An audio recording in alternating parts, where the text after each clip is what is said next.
Across America, elderly people wake up and start their day with a routine that has remained unchanged for years. But for some, this peaceful routine is about to be shattered by a phone call that will destroy everything they have worked for their entire lives. Gave him 2 ingots or 2 kilos of gold to protect my savings and checking account. I'm sorry, you did what? I gave him 2 kilos. I didn't give him directly. I gave it to somebody in a car. This is the story of how international criminals operating from call centers in India systematically target elderly Americans, stealing hundreds of thousands of dollars from people who can least afford to lose it. It is also the story of how one 21-year-old man named Tejas Kumar Patel became the face of these crimes when he was arrested in Martin County, Florida, with stolen gold bars worth nearly $400,000. The scale of these crimes is staggering. According to the Federal Bureau of Investigation, Americans over the age of 60 lose more than $3 billion every year to various types of fraud. That number represents millions of individual victims, each with their own story of trust betrayed and savings stolen. But behind these statistics are real people with real lives that have been forever changed by criminals who see elderly Americans as nothing more than targets. The first victim in this case was a 77-year-old man living quietly in Martin County, Florida. Like many Americans his age, he had spent decades working, saving, and planning for his retirement. He owned stocks that he had carefully selected over the years. He had certificates of deposit that provided steady, reliable income. He had purchased a large annuity that was supposed to guarantee him financial security for the rest of his life. All of this careful planning was about to be destroyed by a phone call. The call came on what seemed like an ordinary day. The phone rang, and when the elderly man answered, he heard a voice claiming to be from Amazon customer service. The caller sounded professional and concerned. He told the man that there had been unauthorized purchases made on his Amazon account, and that someone was using his identity to commit fraud. This is the most common opening that these scammers use.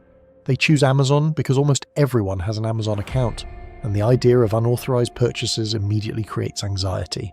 The caller told the man that expensive items had been purchased using his account information, and that immediate action was needed to protect him.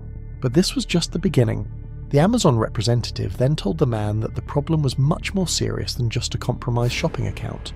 According to the caller, the man's identity had been stolen, and criminals were using his personal information to commit major financial crimes. Last week I got a call from the Amazon telling me that somebody was trying to purchase stuff using my identification.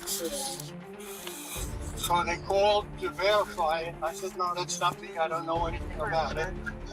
And they said, well, this sounds like fraud. And they connected me supposedly with, I'm guessing, some kind of a bureau or something in Washington.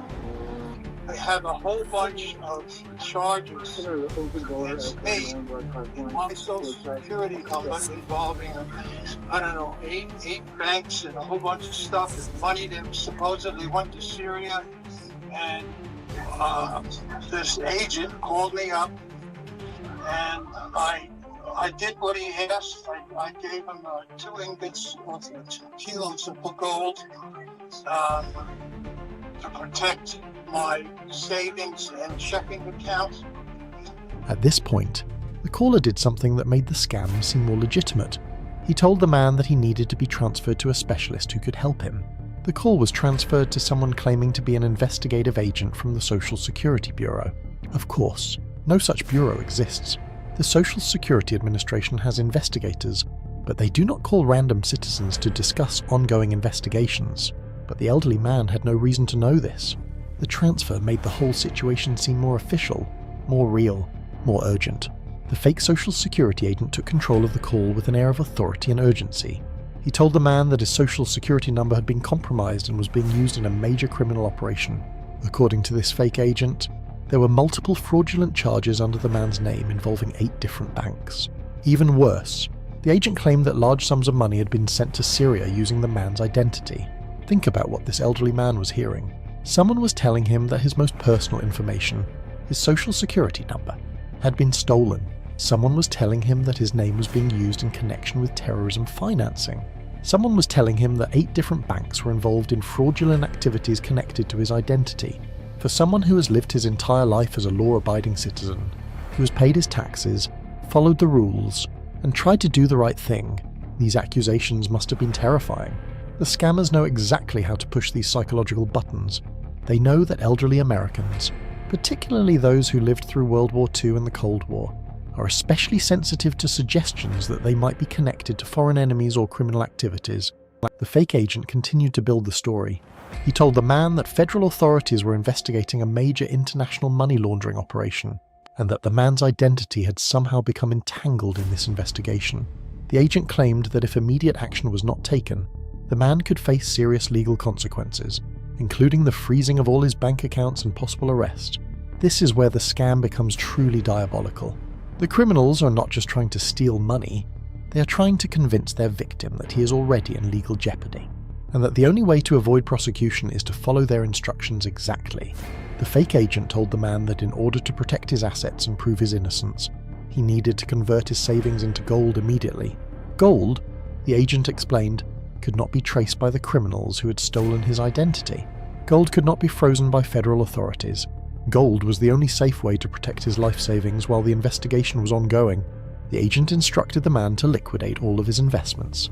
His stock portfolio, built up over decades of careful investing, needed to be sold immediately. His certificates of deposit, representing years of disciplined saving, needed to be cashed out. His large annuity, purchased to provide income throughout his retirement, needed to be converted to cash. All of this money, the agent said, needed to be used to purchase pure gold bars. Specifically, the man needed to buy 2 kilograms of 24-karat gold, which represented approximately $154,000 of his retirement savings. For context, 2 kilograms of gold is about 4.5 pounds. When you hold that much gold in your hands, you can feel its weight and density. You understand that you are holding something incredibly valuable. But more than that, you understand that you are holding the physical representation of decades of work, sacrifice, and careful financial planning. The elderly man was given specific instructions about where to purchase the gold and how to handle it. He was told that someone would come to collect the gold for safekeeping during the federal investigation. A car would arrive at his home, and he should hand over the gold bars to the person inside. He asked me to liquefy my stocks. I have a couple of CDs and have a big annuity. He asked me to liquefy all of them to gold. What karat gold? 24 karat? 99.9% pure. Okay. The key, they're bars, actual bars. Yeah. No, they're about plain coin size, I guess. The agent assured him that this was standard procedure for protecting assets during federal investigations. The man followed these instructions exactly. He called his financial advisors and began the process of liquidating his investments. He can only imagine the confusion and concern of the financial professionals who had worked with him for years, watching him suddenly decide to convert his entire portfolio into cash for the purpose of buying gold bars. But the scammers had created such a sense of urgency and fear that the man felt he had no choice. He believed that his financial security, and possibly his freedom, depended on following these instructions exactly. When the gold purchase was complete, the man waited at his home for the promised pickup. Right on schedule, a car arrived. Inside was 21-year-old Tejas Kumar Patel, who had driven from Chicago specifically to collect the gold bars from this elderly victim. Patel was what law enforcement calls a money mule or a runner. His job was to travel to different cities, collect money or gold from victims, and then transport it to other locations where it could be processed and sent overseas. So how much is one of those gold bars? Well, it was $154,000, 2 bars.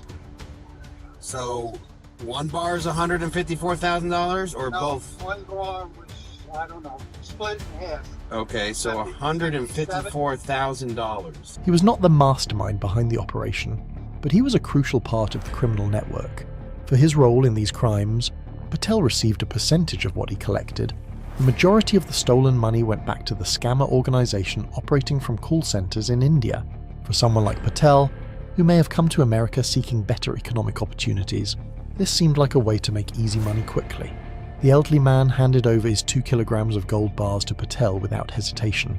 In that moment, $154,000 of carefully saved retirement money transferred from the victim to the criminal. The man believed he was protecting his assets from criminals and federal investigators. In reality, he was giving his life savings to the very criminals who had targeted him. Patel drove away with the gold, and the man waited to hear from the fake federal agent about the next steps in the supposed investigation. But as days passed without any contact, the man began to have doubts about what had happened. It was when he discussed the situation with an employee at his bank that the terrible truth began to emerge. The bank employee listened to the man's story about liquidating his investments and handing gold bars over to someone in a car, and she immediately recognized it as fraud. Her words were direct and devastating. "It doesn't sound like a fraud. It 100% is a fraud."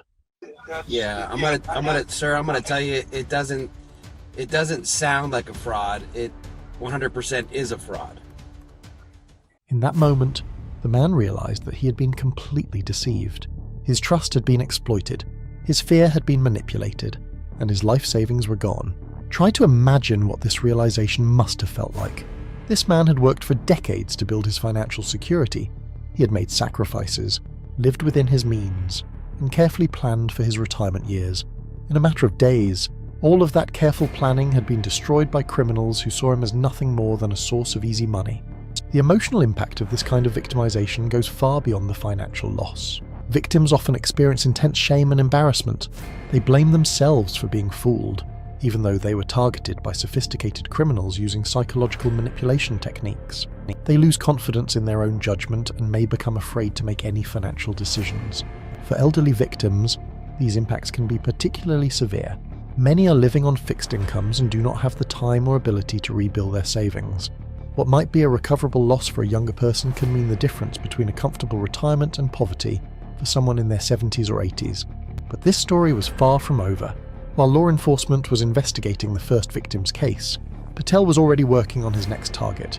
This time, the victim was an elderly woman, and the financial stakes were even higher. Using the same basic script and psychological manipulation techniques, the scammers convinced this woman that her financial accounts had been compromised and that she needed to protect her assets by converting them to gold. But this victim had even more substantial savings than the first. The woman was convinced to liquidate investments and convert $265,000 into gold bars. But in addition, she was instructed to withdraw $20,000 in cash. The total amount stolen from this second victim was $285,000. Think about what this represents in human terms. This woman had likely worked for her entire adult life, starting in an era when women faced significant barriers in the workplace and often earned less than their male counterparts. Despite these challenges, she had managed to save nearly $300,000 for her retirement. This level of savings does not happen by accident. It requires decades of discipline, sacrifice, and careful financial management. It means choosing to save money instead of spending it on luxuries. It means working extra years instead of retiring early. It means making countless small sacrifices in the hope of achieving financial security in old age. All of this sacrifice and discipline was wiped out in a matter of days by criminals who had never met this woman and who saw her only as a source of profit. Law enforcement was now dealing with two elderly victims and a combined loss of nearly $440,000. But they had something the scammers did not expect. They were prepared to fight back. When the scammers contacted the first victim again, claiming that even more gold was needed to complete the federal investigation, law enforcement saw an opportunity to set a trap. Working with the victim, they prepared fake gold bars filled with fish weights that would feel like real gold but would not actually be valuable. The plan was simple but effective. They would let Patel think he was collecting more gold from another successful scam, and then arrest him in the act. This would not only stop him from victimizing more people, but would also provide evidence that could be used to investigate the broader criminal network. The body camera footage from this operation provides a dramatic glimpse into how these arrests unfold. When Patel arrived to collect what he thought was more gold, he found himself surrounded by law enforcement officers who had been waiting for him. The footage shows Patel's confusion and disorientation when he realized that he had been caught. He claimed to be looking for a hotel and said he was tired from driving, but the officers were not interested in his explanations. They had been investigating these crimes for months, and they finally had one of the criminals in custody. Deputy Sheriff William Snyder, who oversaw the investigation, explained the impact these crimes have on victims. He specifically mentioned a Marine Corps veteran who had served his country faithfully, followed all the rules, saved money responsibly, and was now missing a significant portion of his retirement savings because criminals had exploited his trust. I find hotel. You find what? Hotel. Hotel? Yes. Where are you supposed to go? Where are you going? Near hotel. A hotel? What hotel? Holiday. What's the issue? Do you have any kind of medical issues you want? You just Because my sir is so. you have a headache? I cannot see it because You need an ambulance? what? You need an ambulance.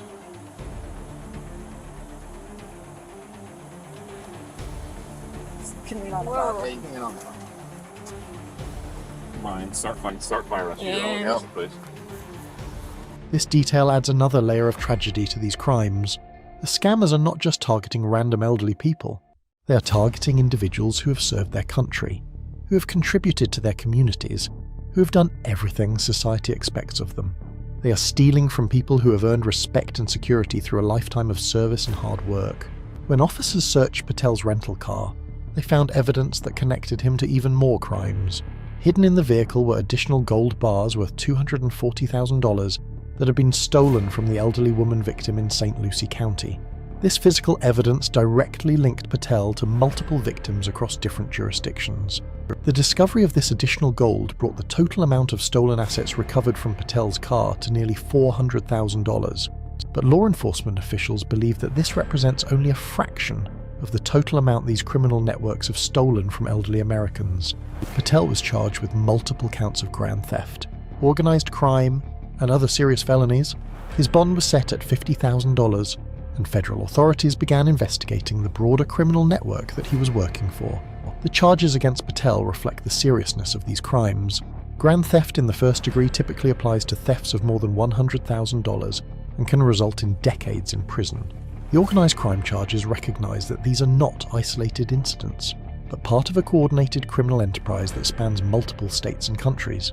But while Patel faced serious consequences for his role in these crimes, the masterminds behind the operation remained safely overseas, beyond the reach of American law enforcement. This is one of the most frustrating aspects of these international scam operations. The people who plan and organise the crimes rarely face any consequences, while the victims and even the low-level criminals like Patel bear all the costs. The investigation revealed that these scam operations are run like legitimate businesses, complete with call centres, training programs, and management structures. The criminals have detailed scripts that are designed to maximise their success rate. They use sophisticated technology to spoof phone numbers and create fake websites that look like legitimate government agencies. The call centres typically employ dozens of people who work in shifts to target victims around the clock.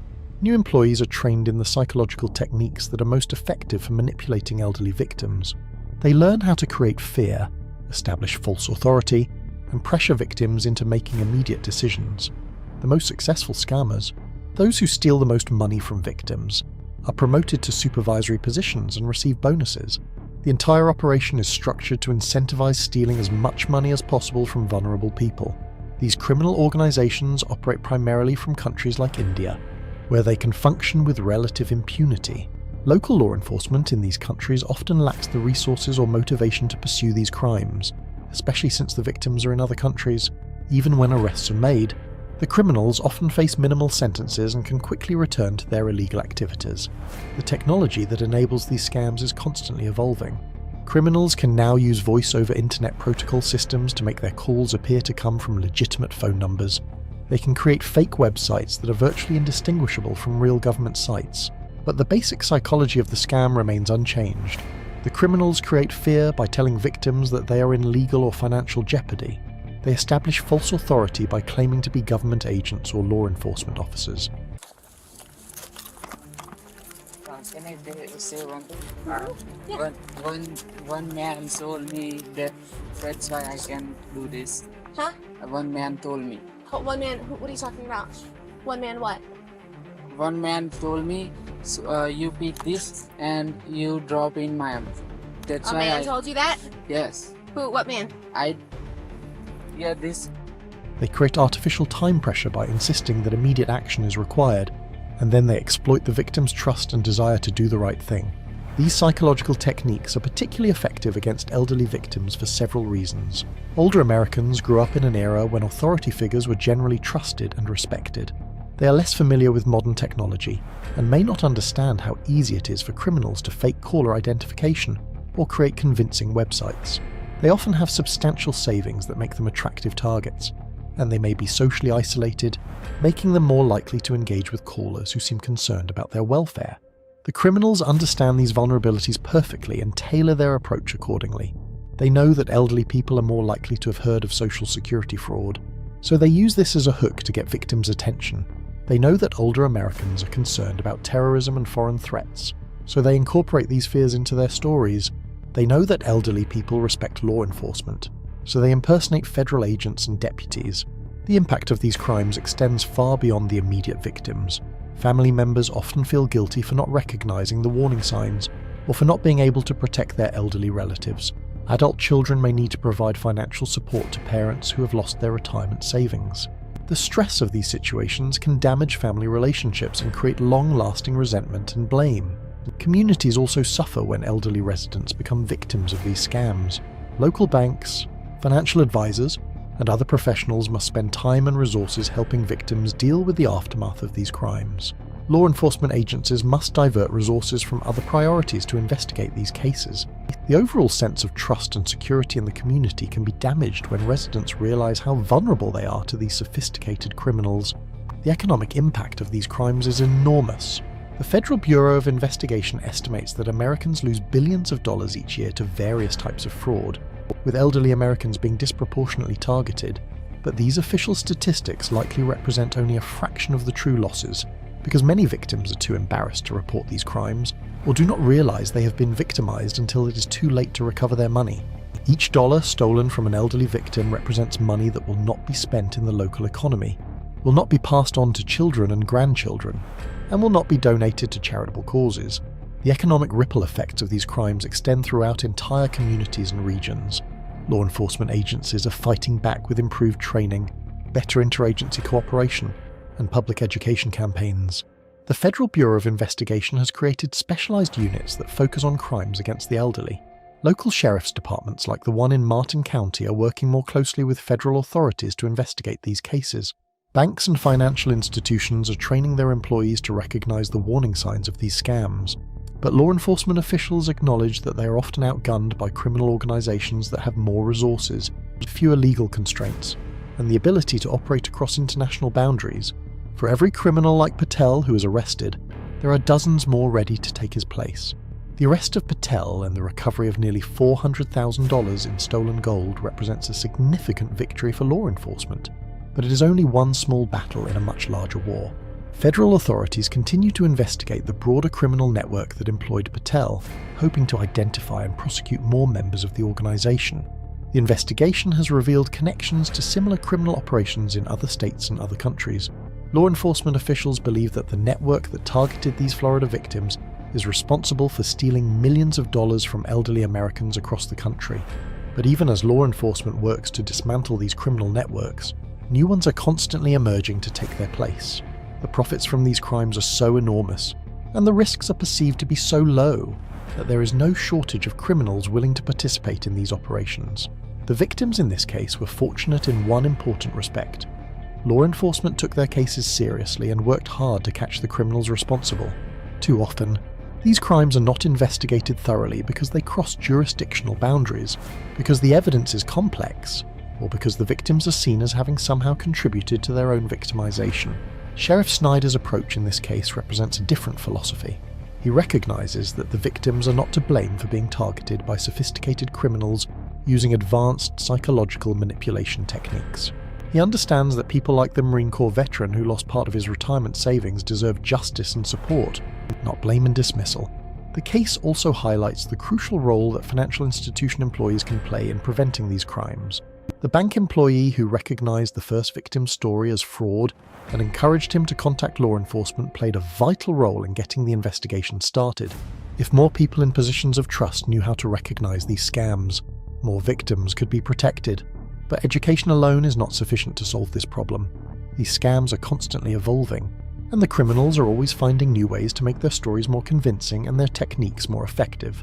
What is needed is a comprehensive approach that includes stronger law enforcement cooperation, better international agreements to prosecute these crimes, improved technology solutions to identify and block fraudulent calls, and ongoing education for potential victims and their families.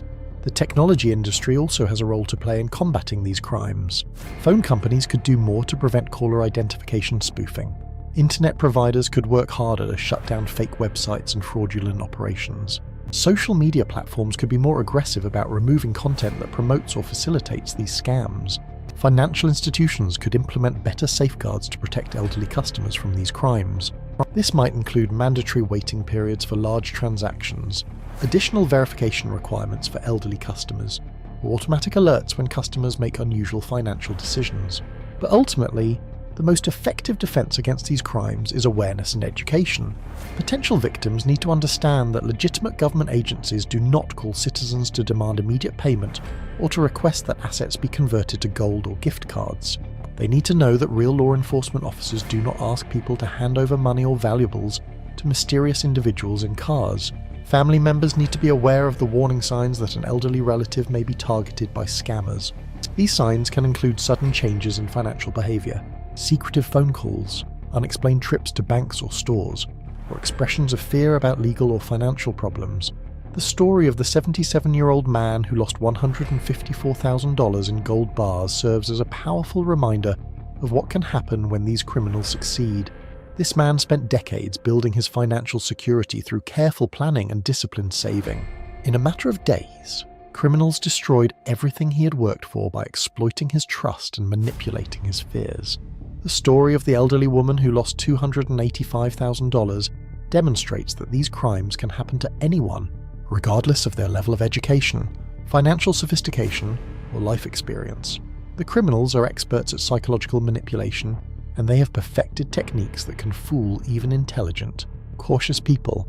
The arrest of Tejas Kumar Patel shows that law enforcement is fighting back against these crimes, but it also illustrates how difficult these cases are to investigate and prosecute. Patel was just one small part of a much larger criminal organization, and his arrest will not stop other criminals from targeting elderly Americans. As federal authorities continue their investigation into this case, they face the challenge of pursuing criminals who operate across state and national boundaries, who use sophisticated technology to hide their identities, and who constantly adapt their techniques to avoid detection. The victims in this case will likely never fully recover from what was done to them. Even if they eventually get some of their money back, they will never recover their sense of security and trust. They will forever be changed by the experience of being so thoroughly deceived and manipulated by criminals who saw them only as sources of easy money. Their stories serve as a warning to other elderly Americans about the sophisticated techniques that these criminals use. But more than that, their stories should serve as a call to action for law enforcement, policymakers, technology companies, financial institutions, and communities to do more to protect vulnerable citizens from these devastating crimes. The phone calls that destroyed these victims' lives were not random events. They were part of a coordinated, international criminal enterprise that specifically targets elderly Americans because they are seen as vulnerable and profitable victims. Until we as a society take more comprehensive action to combat these crimes, the phones will continue to ring, and more elderly Americans will face the terrible choice of deciding whether to trust the voice on the other end of the line. The fight against these international scam operations requires sustained effort from everyone involved in protecting elderly Americans. It requires law enforcement agencies that prioritize these crimes and have the resources to investigate them thoroughly. It requires international cooperation to pursue criminals who operate across borders. It requires technology solutions that can identify and block fraudulent communications. And it requires ongoing education and awareness efforts to help potential victims recognize and avoid these scams. Most importantly, it requires a recognition that the elderly Americans who fall victim to these crimes are not foolish or gullible. They are the targets of sophisticated criminals using advanced psychological manipulation techniques designed specifically to exploit the trust, fear, and civic-mindedness that characterize their generation. They deserve our protection, our support, and our commitment to bringing the criminals who target them to justice.